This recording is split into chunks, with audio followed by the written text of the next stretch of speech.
In the listening test, you'll hear a variety of people speaking and you'll have to answer questions on what you hear. There'll be time for you to read the instructions and questions, and you'll have a chance to check your work after each section. You should play the recording right through without stopping. The test is in 4 sections. Write all your answers on the listening question pages. At the end of the real Ielts test, you'll be given 10 minutes to transfer your answers from the question booklet to an answer sheet. You should be prepared to do this with the practice test. Now turn to... You will hear a man telephone a travel company to book a holiday. First, you have some time to look at questions 1 to 4.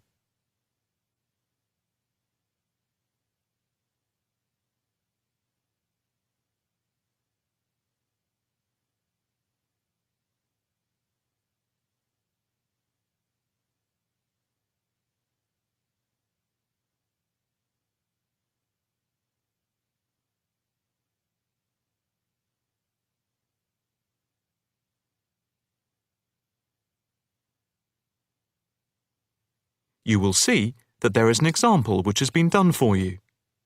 On this occasion only, the conversation relating to this will be played first. Good afternoon. Italia Breaks. My name's Margaret. How can I help you? Hi. I'd like to book a short break in Italy. Hotel and flights combined. Anywhere in particular? Yes, Venice if possible. The holiday destination is Venice. So, Venice has been written in the space. Now the test will begin. You should answer the questions as you listen, because you will not hear the recording a second time. Listen carefully and answer questions 1 to 4. Good afternoon. Italia Breaks. My name's Margaret. How can I help you? Hi. I'd like to book a short break in Italy. Hotel and flights combined. Anywhere in particular? Yes, Venice if possible. We've been looking at some of your brochures, and I want to check if you have any special deals. Right. Let's have a look and see what we've got. Right. OK. I've got the screen up. Can you just give me a few personal details? Sure. First, can I just take your name, please, and a contact telephone number? Certainly. It's John Framlington. That's Framlington. And I'll give you my mobile number. I can't always remember it. Yes, here it is. It's 07987 441192. 441192. That's it. And how many people is it for? Just 2 adults. OK. Any particular price range? It's our first wedding anniversary, and we... Congratulations! Thank you. So we wanted somewhere nice, but not too expensive. We would like to make it something to remember. Maybe in the medium price range. OK. How many nights do you plan to stay? 5 nights only. That gives us plenty of time to do sightseeing and to relax. Right. That's 5 nights only. And what type of hotel? We initially thought of going for a 5-star, but that might be too expensive. So we've been looking at 4-star hotels. We've got quite a few in our brochure, but the one I would recommend is the Hotel Scotland. It's 4-star, and I know there are rooms available because I have just made a booking for another client there. I didn't notice that one. I don't know how I didn't see it. It's easy to miss them. I've also stayed there myself, as we sometimes have to go and check out the hotels. And of all the ones I visited, this was my favourite. Oh, right. Before you hear the rest of the conversation, you have some time to look at questions 5 to 10.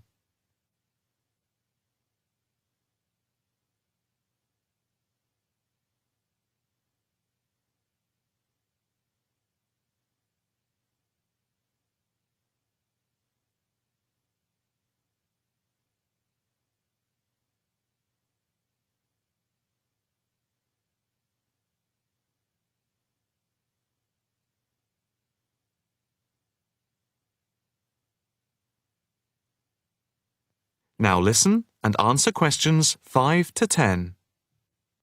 What's the hotel like? It has a courtyard for breakfast. It's got 50 rooms. It's just been renovated, and so it's very stylish. Is it in the brochure? It's on page 63. Ah, yes. I can see it's right next to the railway station.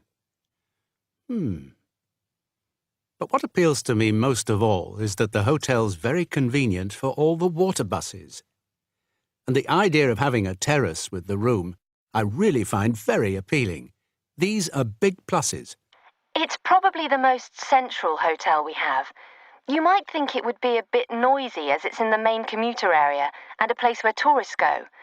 But from experience, I can assure you the hotel is very quiet. Most of the rooms are facing away from the main thoroughfare. Can you tell me when you'd like to leave? The 17th of March.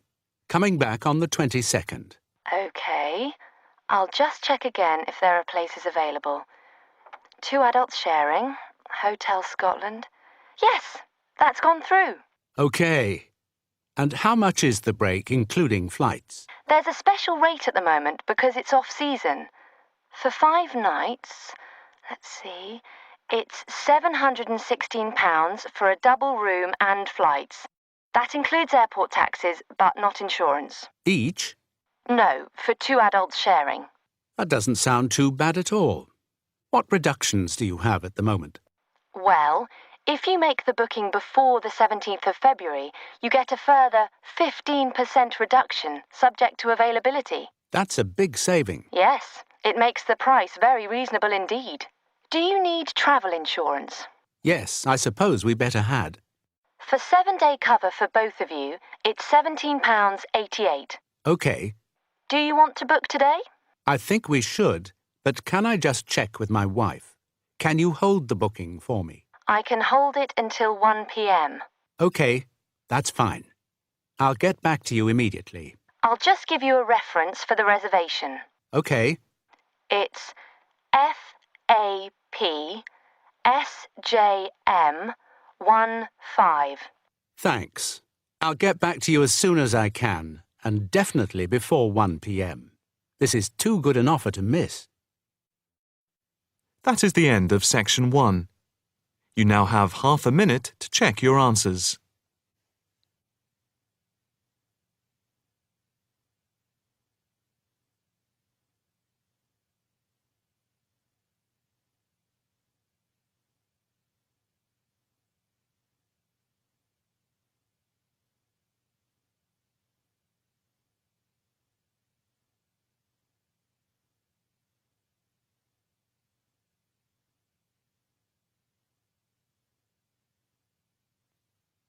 Now turn to section 2.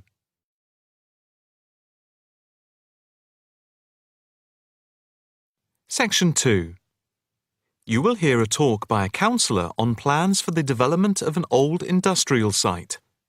First, you have some time to look at questions 11 to 13.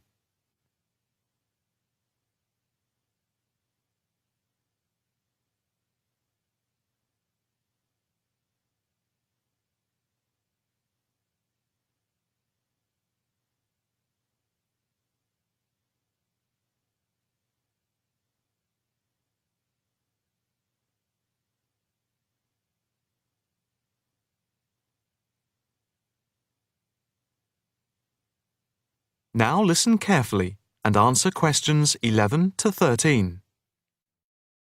Good afternoon, ladies and gentlemen. My name is Councillor Norma Boyd, and welcome to this exhibition about the development of the old paper mill factory and gasworks site, which has been lying unused for more than a decade. There has been pressure on the council to use the land to build a training centre and a small business park. However, we have been encouraged by local people to create an open area for the benefit of the community, providing much-needed space for recreation. And I now have pleasure in announcing that the plans for the creation of a park, to be called Park Royal, and for flats, have now been approved. I'm also pleased to announce that we have secured sponsorship from local organisations. More detailed plans of the developments are available from the council website, details of which are in your pack. In the meantime, I'd just like to take you through the plan here on the screen. Before you hear the rest of the talk, you have some time to look at questions 14 to 20.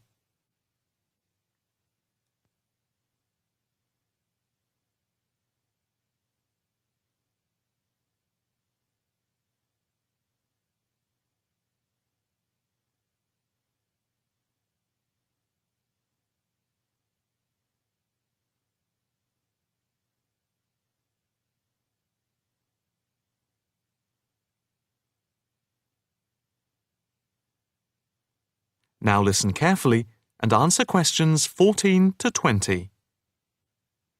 If we start here at the bottom, you can see Parkside Street, where the main entrance to the park is. On the left of the entrance, in the bottom left-hand corner of the plan, there will be a block of 40 studio flats. On the other side of the entrance, there will be some workshops for local businesses. There will also be another entrance here, on the top right, which leads into Pear Street. Here, in the centre of the park, we will have an ornamental lake with paths radiating north, south, east and west to the different areas of the park. In the top right-hand corner, just by the Pear Street entrance, there will be a large sports area with 2 football pitches and 4 tennis and volleyball courts. Just here, beside the pitches, on the same side of the path, will be an outdoor swimming pool. Now, in the top left-hand corner, a walled flower garden is planned with a rockery and a water feature with walkways, seats and lots of shady areas for the summer. Next to this, a sculpture garden is also planned. Now, let's see. Just here, below the walled garden, there will be a grassy amphitheatre with a permanent covered stage for open-air concerts. We hope that local schools and colleges will use this theatre to showcase student work. In the bottom left-hand corner of the plan, you can see that above the block of flats there will be a play area for children, and directly to the right of this, just near the main entrance, there will be a wild area.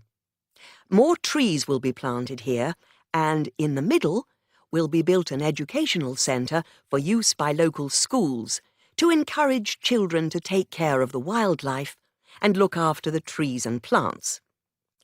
And finally, in the bottom right-hand corner of the park will be a cafe, opening on to Pear Street. And now for questions. If anyone would like to ask anything, I and my colleagues are only too happy to oblige. Yes, the lady in the front row, if I could have your... That is the end of section 2. You now have half a minute to check your answers.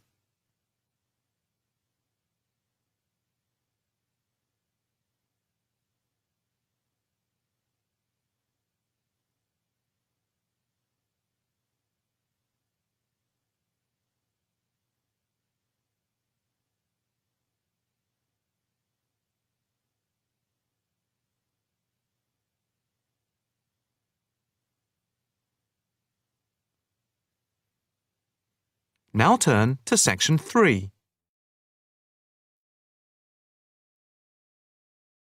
Section 3.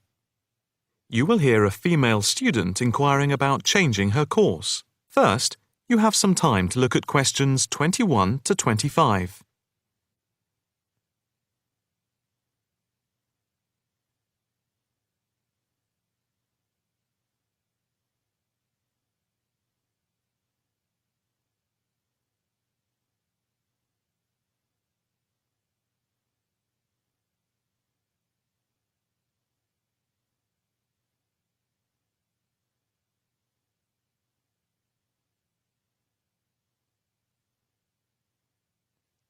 Now listen carefully and answer questions 21 to 25. Hi, My name is Rosanna McLaren. I'm a bit early, but I have an appointment to see the assistant registrar, Andy Matthews, at 10 a.m. Hi, I'm Andy Matthews. Nice to meet you. Nice to meet you. My tutor advised me to come to see you about changing my course. Yes, I've had an email from your tutor, David Vine. Let me just call it up.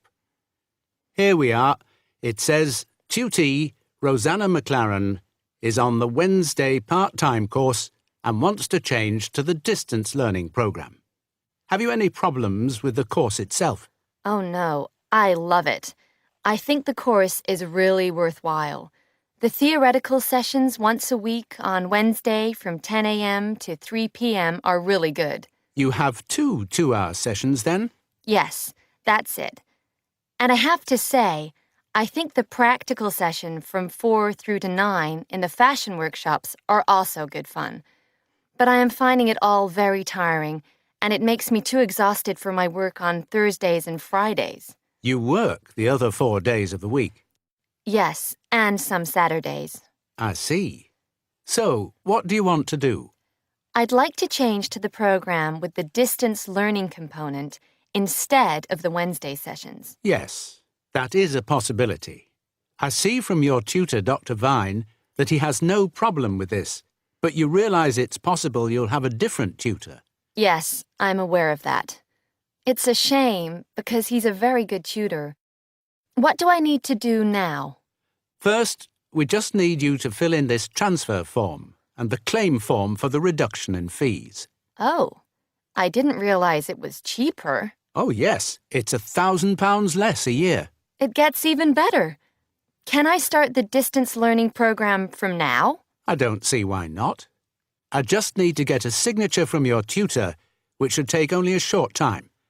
I'll email it to him now, and then he can sign it and put it in the internal mail. Okay. But I also need to go through with you what is involved in the distance learning program to make sure you are clear about everything. Well, I understand I attend the weekend course once a month, and that I can book a bench in the fashion workshop at any other time. You have a computer at home for the distance learning? Oh, yes. I have the necessary equipment for making video calls over the internet already. It's the flexibility of the distance learning over the internet that is very useful. And what makes it even more interesting is that I don't have to spend a lot of time traveling to and from the university on the Wednesday. I can adapt it to my own routine, as I will be able to do the theory over the internet from home when I want. The same is true of booking a tutorial online using Skype. Yes, it is amazing, isn't it? It's in its infancy, but it's been up and running for a year now, and it's going rather well. Can I just ask if it's possible to have a face-to-face tutorial at any time as well? There is no reason why you shouldn't be able to. Before you hear the rest of the conversation, you have some time to look at questions 26 to 30.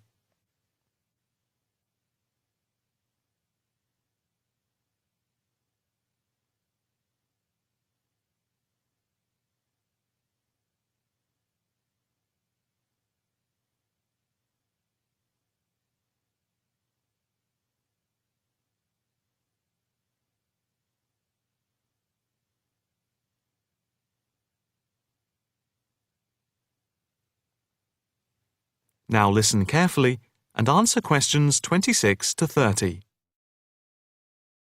What about the assessment for the distance learning? I take it that it's the same as for the other program? Let me see. Each month you are expected to keep a written course diary and to present a seminar paper, and at the very end of the course there will be a written exam which will account for 30% of the total marks. What about the coursework? How much does it account for? The design portfolio, which you need to present at the end, accounts for 50%. I would point out just one thing, and that is that on the distance learning program, some tutors like to see the design portfolio twice each term to make sure you're on the right track. But of course you can take it in at any time to show your tutor. And as part of the assessment for the portfolio, you have to present at least one fashion item at a fashion show at the end of the course. Is there anything else? No, that's it. Thank you for all your help. No problem. Hope it all works out well for you now. That is the end of section 3. You now have half a minute to check your answers.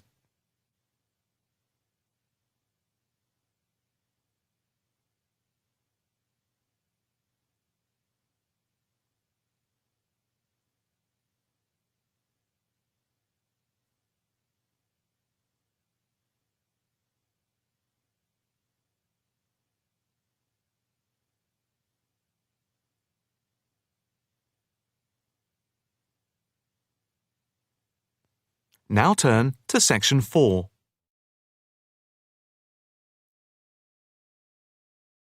Section 4. You will hear a talk on the effect of architecture on people's mood. First, you have some time to look at questions 31 to 40.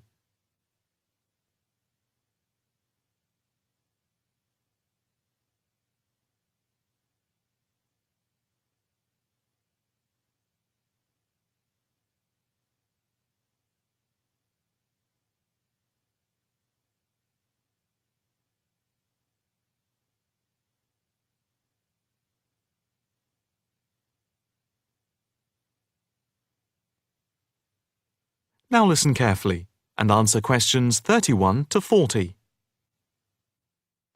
My group has been doing a project on the importance of architecture in people's lives and whether it has any impact on the lives of people in general.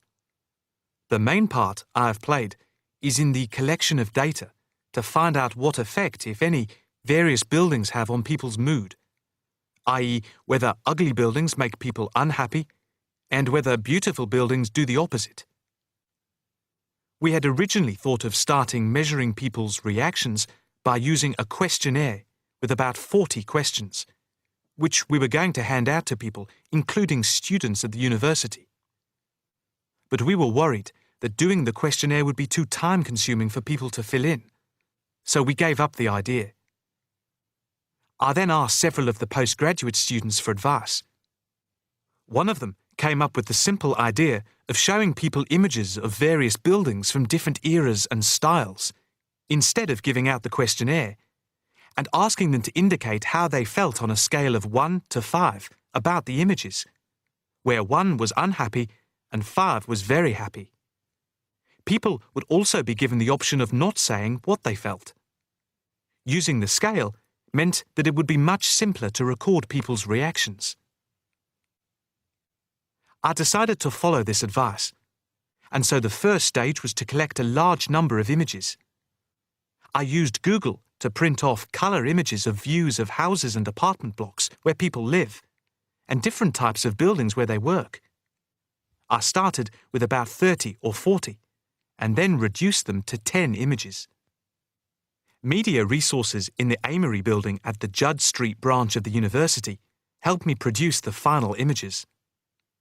I had them blown up to A4 size, and we used colour rather than black and white to make the detail on the images clearer. We made 5 sets of images, and for protection when handling, we pasted the images onto hard card. Then, using a machine to wrap them with plastic, we laminated the cards. 5 of us targeted different age groups. We went to a local school where we obtained permission to ask a group of teenagers between 11 and 18. We also asked a sample of the general public, including tourists from all over the world, as they exited the Tate Modern in London, what they thought. We aimed to ask people from different age groups, namely 20 to 40 and 50 and over.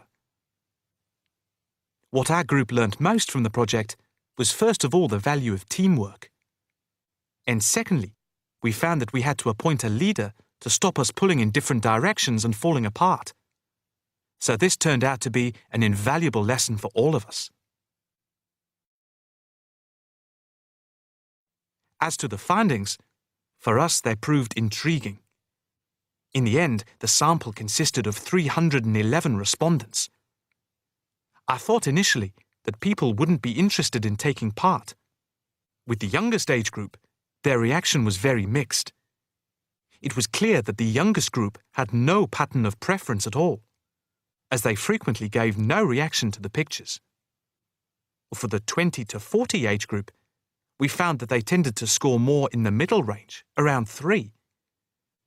We found that out of the 3 groups, the most likely to be favourably affected by the images, that is, they were more likely to score the images as 5, were those aged 50 and above. And nobody in this age group failed to say what their reaction was, which was unique for the 3 groups. In total, I have to say that about 71 people indicated that they had no reaction at all to an image. Our general conclusion is that we need to find out more about why people react as they do, by perhaps giving them a chance to give reasons for their decisions. I would like to finish there and give my teammates a chance to add anything I've missed or take any questions or suggestions. That is the end of section 4. You now have half a minute to check your answers.